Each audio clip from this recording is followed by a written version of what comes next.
আমরা কোথাও পরিবারের সাথে ঘুরতে গেলে সেখানে গিয়ে খুব আনন্দ করি পরিবারের সাথে কিছুটা সময় দেওয়ার জন্য, কিন্তু এক পরিবারের 7টি মানুষ আজ কতটা বিপদের মুখে পড়েছে এই ভিডিওটা দেখে তোমরা সবাই বুঝতে পারছো। এখন এই মানুষগুলো ওইখানে কি অবস্থায় আছে একবার শুধু ভাবো। পাশে অনেক মানুষ আছে কিন্তু কেউ কোনো সাহায্য করছে না। ভিডিওটি শেষ পর্যন্ত দেখো, কি হয় ঘটনাটি দেখলে গায়ে কাঁটা দিয়ে উঠছে বারবার। আর ওই লোকগুলো কিন্তু আপ্রাণ চেষ্টা করছে ওই মানুষগুলোকে বাঁচানোর জন্য। হঠাৎ করে এইরকম জলের স্রোত কোথাও থেকে চলে আসবে কেউ বুঝতে পারেনি। ওই জায়গায় যদি আপনি থাকতাম তাহলে কি অবস্থা হতো। এখন ওরা কি পরিস্থিতির মধ্যে দিয়ে যাচ্ছে শুধু একমাত্র ওরাই জানে।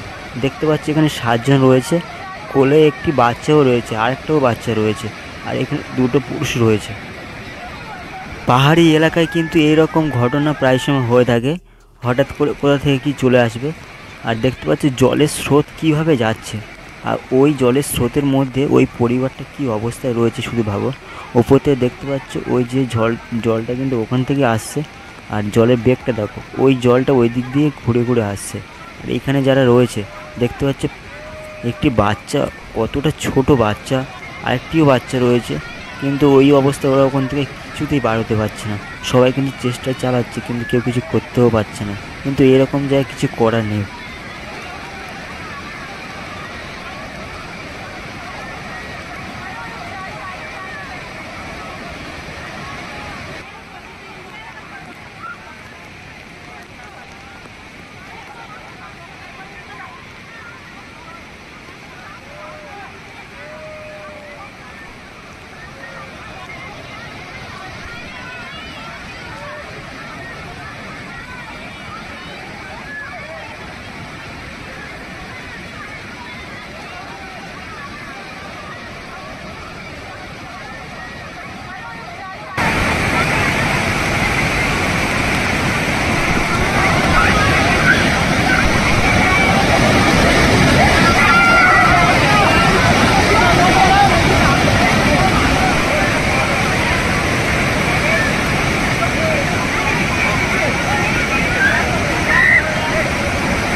জলের স্রোতটা কিন্তু ধীরে ধীরে বাড়ছে, যার জন্য ওদেরকে ওখানে দাঁড়িয়ে থাকাটা খুব কষ্ট হচ্ছে।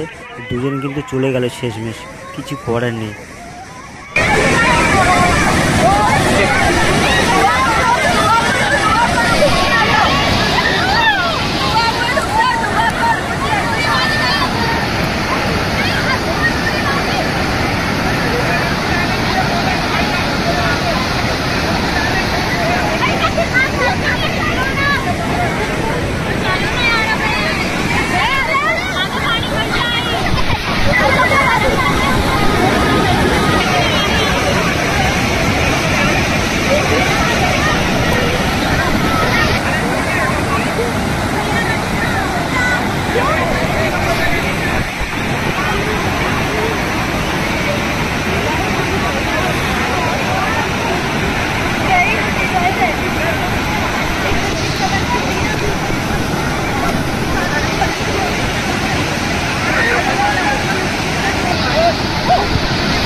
চোখের সামনে দিয়ে 7টি মানুষ ভেসে গেল, কারোর কিছু করার নেই বন্ধুরা।